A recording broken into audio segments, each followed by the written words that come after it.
पुढे एवढं मोठं सैन्य आहे, पिछाडीला धोका निर्माण झालेला आहे.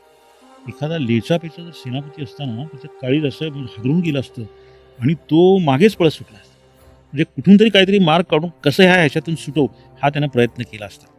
कच्च्या दिलाचा सेनापती. सरदार खरोखर घाबरला की ही स्थिती फार बिकट निर्माण झालेली आहे. श्रीमंत असं ते म्हणायला. बाजीराव त्यांना सांगत होते की वक्त की गर्दिशों का गम न करो.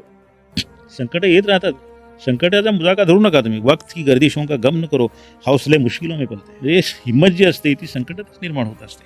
आणि मग बाजीरावांनी थेट दिल्लीवर धडक द्यायची योजना केली. आता तिथून दिल्ली 200 मैल लांब. हेरानकरवी बातम्या काढल्या. अपरिचित मार्ग कोणता आहे, मार्गामध्ये अडथळे काय आहेत, हे सगळं त्यांनी काढलं, मार्ग निश्चित केला. आणि बाजीराव बदनसिंग जाटवाडा ज्याला म्हणतात, बदनसिंग जाटाच्या राज्यातून शिरले.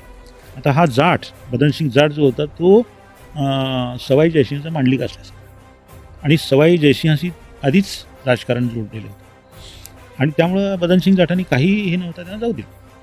तिथून मेवातच्या डोंगरामध्ये बाजीराव फिरले. त्या डोंगराळ प्रदेशातून ती दिल्ली झाली.